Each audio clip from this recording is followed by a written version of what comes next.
You can get a Rolex at retail now.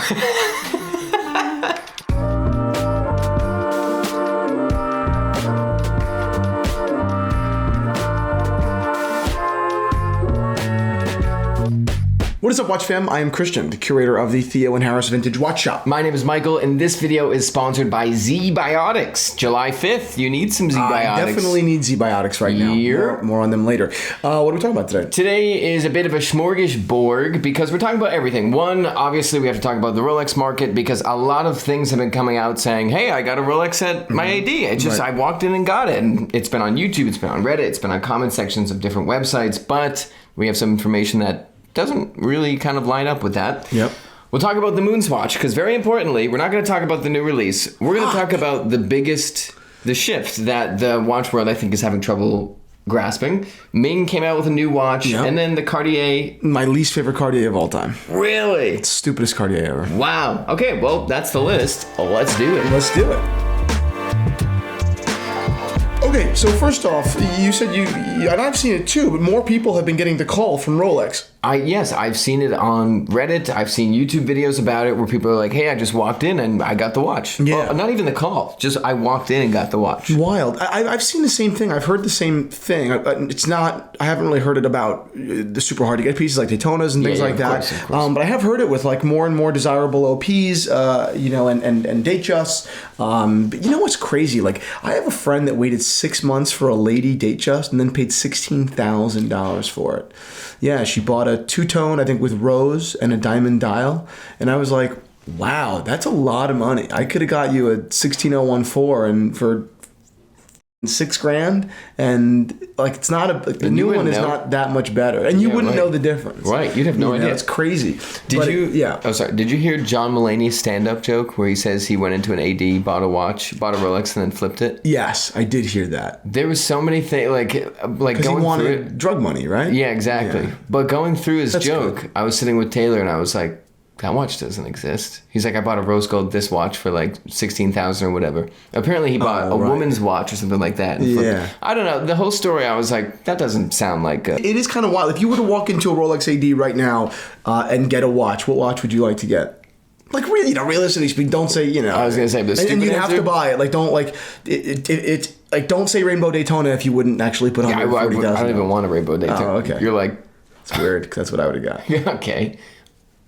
Do we keep Daytona off the map? No. Yeah, we're gonna get a Daytona. Steal Daytona. That's it. 2 seconds. And the award for most boring person in the world goes to... He flips it in 2 minutes. I'm like, no emotional attachment to anything. I don't know. You know, it's funny. I'm probably between like a Rainbow Daytona. Okay. And like a green OP36. Like literally the hardest to get Rolex. Do you have a rainbow? They're like, no. You're like... Okay, well then I'd love a green. Yeah, a green OP. That's my second favorite. I saw a lady in the airport. Remember with the fake Daytona? The fake Rainbow. Fake. Yeah, that's so. Let's do a little bit of education. So the Rainbow Daytona is one of the most elusive and hard to get Rolexes in the world. Sure. That was redundant, and it's basically just a. Generally speaking, rose, but they made it in yellow and made it in white. Gold Daytona with pavé lugs, diamond pavé lugs, and a rainbow bezel, basically. Different color sapphires all throughout. And the reason, the way to tell if one is an aftermarket is the gradation of the color. The Rainbow Daytona, each stone is, I believe, mathematically just as far from the other in color on like the color scale as the last stone. So the jump is equal. So the color graduation is perfect. Gradation is perfect. It's flawless. There are no jumps. It's perfect melting color into. It's amazing. It's amazing. Yeah. Whereas an aftermarket, nothing wrong with that. An aftermarket, they just don't. The jewelers don't have access to that level of stone selection. So the jumps in color are quite large, and it's jarring. It hurts my eyes. That was me at the airport. I was like, oh my gosh. It's still a $40,000 watch. It's just not. Well, I told you, I was like, is it real? Is it real? And then my group got called before hers, and I was like, there's no way it's real. Like, I should not be getting on the plane before you if you're wearing a real Rainbow Daytona. Yeah. Again, still a cool watch. But, yes. And I'm all about customization. I think the customization is great. But when Rolex does gem selection so well, and you can't come close, it just doesn't work for me. It's garish. It's it's garish. It's gosh. It's not today. It's not yesterday, and it's not in a week. Yeah, exactly. But so people are saying I can go in, I can get this watch. I went in, I got this watch. I got the call XYZ. What are you seeing that kind of doesn't really show that yet? Yeah, so I'm not really seeing prices change too much in the secondary market. I'm in a bunch of dealer chats. Dealers have access to like wholesale pricing. Half of the time it's not even wholesale pricing, but and with wholesale pricing are close. It moves quick because the margins are not like exactly. I was talking to you before and I missed out on a watch. It's gone. And I probably could have made some good money and it's just gone. That's it. You have a million fucking dealers competing for the same, watch. Anyway, I've seen prices on Daytonas come down. Obviously Daytonas retail for what, like $14,000. Yeah, steal. They jumped up to over 40, even 45,000 during COVID. They plummeted down to mid 20s. Then they went up. Fucking weird. This thing just won't die. I'm just beating it with a shovel. It's amazing. Went back up into the low mid 30s, like 32, 34, and now I'm seeing them back down around 26, 27. So again, I don't touch that shit. I just don't touch that shit. Steal. It's disgusting. What's the old expression? I wouldn't. But I mean it. It's funny. It just won't. It just won't. You took a left turn. You should have taken a right. And you're like, oh god, I'm lost. The prices just will not remain steady, and I won't touch any of that stuff. It doesn't interest me. I don't think the Daytona is interesting at $26,000. I don't think it's interesting at $24,000. That's it. You guys out there that are watching this video, you probably paid into the 30s, and maybe some of you into the 40s. God bless you. It's only money anyway. Like, I think it's interesting. Yeah, exactly. It's just like the Zenith El Primero. That's pretty cool. Yeah, Zenith. I mean, come on. But yeah, so you're seeing the prices come back down, but the super hard to get stuff is crazy. I've heard that the Le Mans Daytona, the Daytona made for like the Paul Newman. Yeah, sure. Again, I speculated 200. I've already heard them around 170. So they'll hit 200. Easy. The Rolex craze isn't going down. It's still very hard to get a Rolex, but people that have been on the list for a year, 2 years, 3 years, they're getting the call. Yeah. But that being said, can you walk in and get can you get a hard to get one?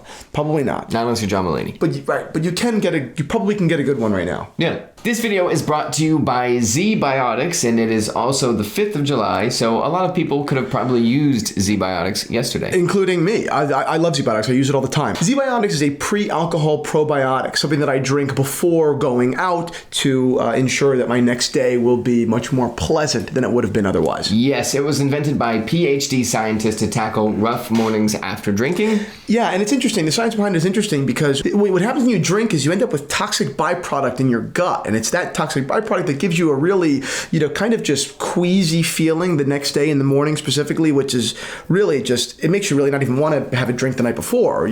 That feeling of regret. Yeah. But when you've prepared with your pre-alcohol probiotic, ZBiotics, it attacks that toxin in the gut and it breaks it down through enzymes. Yeah. So it's really phenomenal. I mean, ZBiotics say it's designed to work like your liver, but in your gut where you need it most. Yeah, absolutely. And I really can attest to that. I mean, again, it's the 5th of July as we're recording this, and I am in tip-top shape. Yeah. And just remember to drink ZBiotics before drinking alcohol, drink responsibly, and get a good night's sleep to feel your best tomorrow. That's exactly right.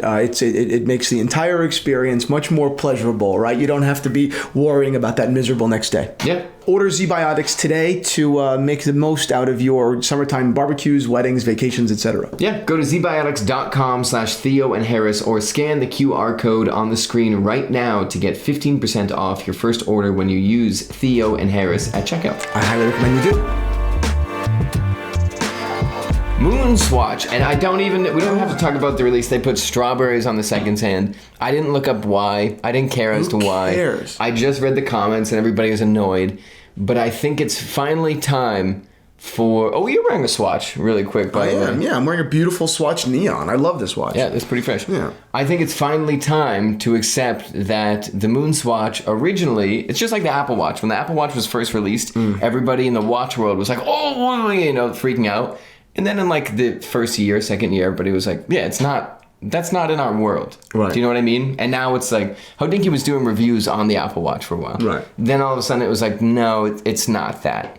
The Moon Swatch to me has done that. When it first came out, everybody lost their mind. The watch world was like, oh, I have to get this. This is amazing. This is this, this, and this.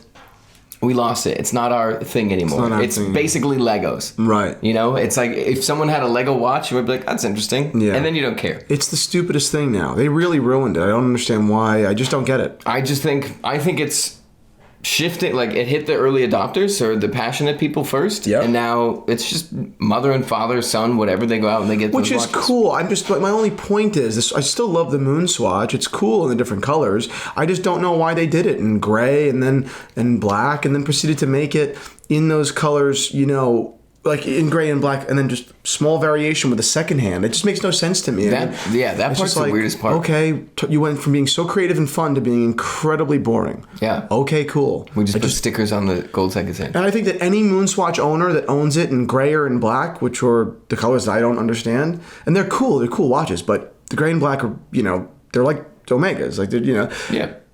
They would have also bought it in a different color if they were given the opportunity. If they weren't given the gray and black, they would have just bought blue. Mm-hmm. It would have remained fun. You're talking about the early... Anybody, at any point. No one needed the black or the gray. They were the most boring, and they're cool. They're great. I'm sure you people have them, and they're cool. I love them. But I thought that was the least original. It was the two options that were the least cool. Yeah. They're the least fun. They're the least cool. They're the least swatchy. And you would have bought it in a color if you weren't given the option of gray or black. So to me, it defeated the entire fucking purpose. I see what you're saying. And I think it's boring, and I think the whole thing is boring. I think it's boring. That being said, you're wearing an epitome of Swatch. This is fun, I love this. This is super cool. I've been wearing it a lot. I bought it in Italy, and I think it's great. Does the date wheel move? Yeah, it jumps. So that's the date. Wednesday. Cool. That's the day, and then that's the date, the 4th. Although I have the wrong date. Cool. But yeah, that's it. Wow. It's super cool. I love it. And I'm wearing a CWNT solid state watch. Super cool watch. Where you can't change the time or change the battery or That's anything. weird to me. That's annoying. But still. It's weird that you have to throw it out. I hate that. That's bizarre. Yeah. I have 10 years with it, so I figured by 37. Is it 10 years? Yeah. The battery lasts 10 years? Yeah. Oh, that's pretty cool. I figured by 37 I'll be like, whatever. Yeah, right. But it's oil filled too. It's a weird watch, but It still is cool. cool. To me, it's like there's a whole world out there besides the Moonswatch that is innovative. And Moonswatch was for a little bit. Right. But now it's not for watch nerds anymore. Yeah. The way I feel about that is just, that's a super cool watch. When I saw you wear it, I loved it. Yeah. My thing is, it was $200. Yep. And it expires in 10 years. So that's not a lot of money, right? Yeah, It's really not. Yeah. I would have given them $500 to just figure out, like, how do you just replace the battery and keep it forever? And that's what a lot of people have been saying that I what the showed fuck? to it. They love it, and then they're like, "What?" And like one guy I talked to was like, "Because this is an artsy brand, like they're industrial designers." Well, you're like really creative. Yeah, it's kind of my thing, but they're industrial designers, so people that are really into this brand are like, "Well, it's art." And the guy I was talking to was like, "I mean, you could say anything's art. Yeah, they just right. didn't know how to change the case." Some of the shit that we see, you know what? We'll talk about it on when we record the Patreon. We're doing a live episode on the Patreon, the Zero. Go down and subscribe and start your 7-day free trial and join us for meetups in the city. And when you sign up, you actually get a $100 credit to the Theo and Harris shop. So your full year is paid off in the first, as soon as you get it. Wow. But I want to talk about that later. Like, just go off on a tangent about some of the shit that we call like art, like whether it's in watches or whether it's like some of the that I see at the MoMA and stuff. I think we'll naturally get there when we talk about the Cartier. Oh yeah. Let's talk about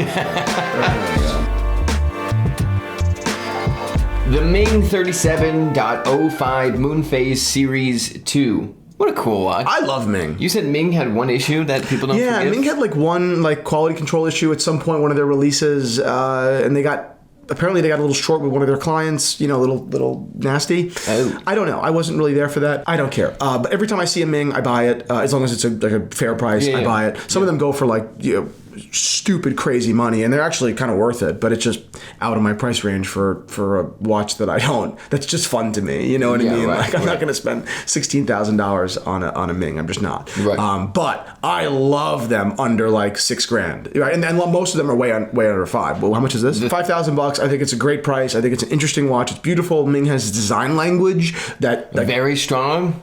Totally. I said there's another brand that is not the same design language, but I vastly prefer Ming, and it's a third of the price. Totally. Yes, exactly. I love Ming. I love it. So this is a great watch. 100%. Do you know what's really cool about this watch? No, I don't. Those stars are loomed, of course. Cool. That's a moon phase. Nice. Depending on the phase of the moon, that wheel goes over stars, so it blocks some of the loom. That's amazing. That's Ming. That's Ming, baby. Did you grow up with a lot of stars in the sky, like where you lived? Yeah. Yeah, that's amazing. You didn't? Oh, you were. Not really. Yeah, I grew up in New Jersey. Cape Cod, dude. Yeah. That's what. Whenever I would drive home at night, I'd just stare, like coming back from New York or something, just like look up and it's just stars. Yeah, that's amazing. See, I just didn't have that. I didn't have that growing up. Yeah. I would like if I go into a park or went somewhere, wherever, with a girl, you kind of look up and you see like glowing of Manhattan late at night, but it's just light pollution. It's not romantic at all. Yeah, right. And just say like, wow. Pollution is just so beautiful. That's amazing. That. We're breathing that in, you know. Breathing that in. Wow. You mean the light? Yeah, I mean the light. Yeah. You're like, we're not going to be together that long. You're my light.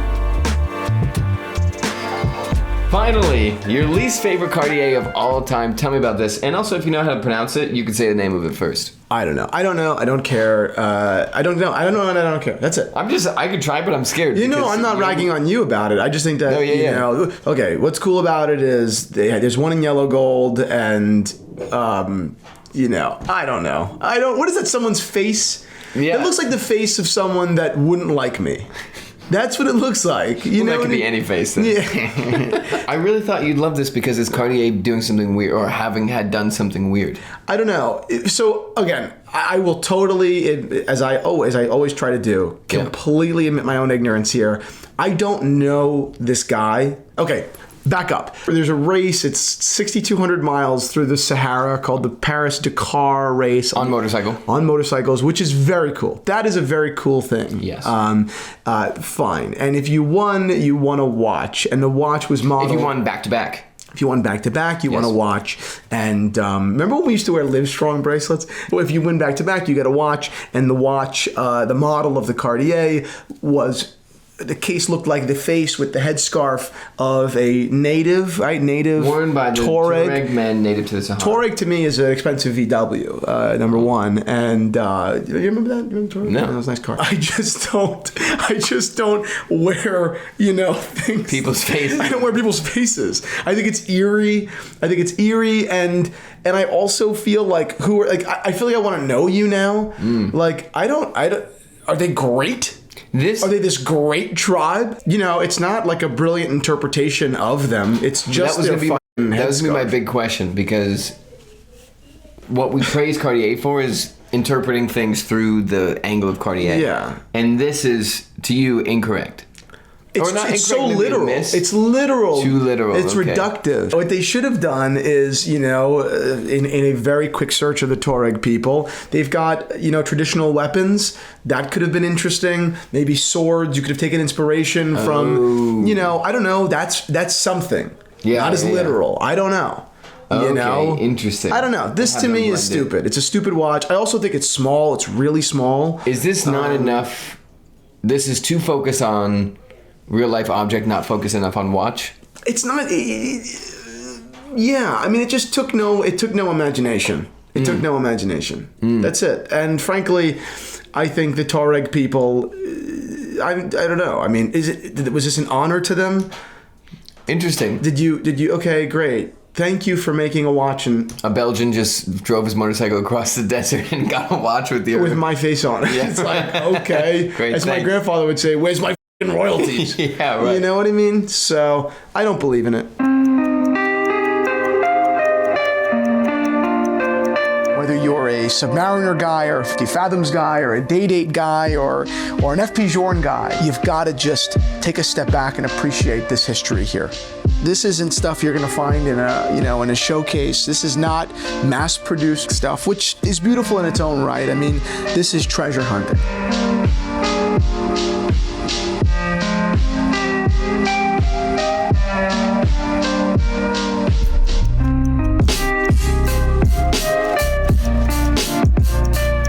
White gold, though. Okay. Whoa, that's how you know. Like, you know what I mean? Like, who cares? Yeah.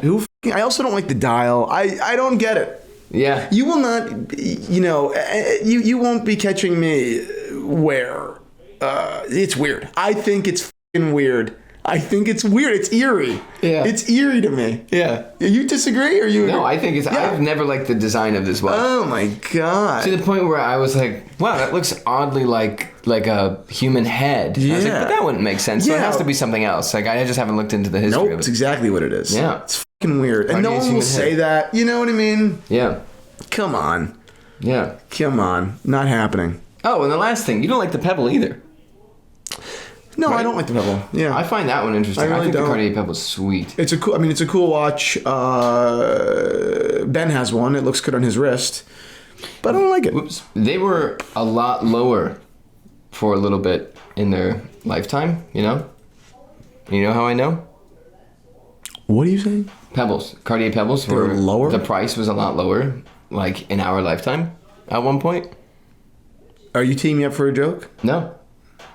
I'm serious. And now they rock. No. I'm just saying, like, I was just saying, like, you acknowledge that at one point they were lower. I, way back when, was debating on which Cartier to get when I was flipping watches, and there was a Pebble, and I didn't get the Pebble. Really? Yeah. Then that's stupid because they were really rare. Yeah, I don't like it as much. I don't like it as much. You know what? You know what? I think I don't like about it, and it's a cool watch, and it actually looks really good on Ben's wrist, and you know whatever. But you know what I don't like about it? I think that Cartier, keep that photo actually, that very specific photo. So what Cartier did with the Pebble is a very similar thing to what they did with the Tortue. They made them more bulbous when they reissued them. Yes. Whereas these are historically very flat watches. Look how flat the original Pebble is. Yeah, right. And now it looks more spherical, you know? I feel like the rough part, and Cartier navigates it really well. There's been a few times where I don't think they did a good job, but they had to move their designs to feel larger without making them feel larger a lot of the times. You know, or making them seem larger. Right. And sometimes a watch just looks like it's like full of helium or something, and other times they did it well. Yeah, I agree. You know? I agree. So anyway, not a huge Pebble fan, but definitely not a cheek fan, whatever the fuck it's called. Yeah. All right, well, that's it. Thank you guys for watching. Stay tuned. Subscribe to our channel for more YouTube videos, and subscribe to The Zero down below if you'd like a ton of more content that's unfiltered.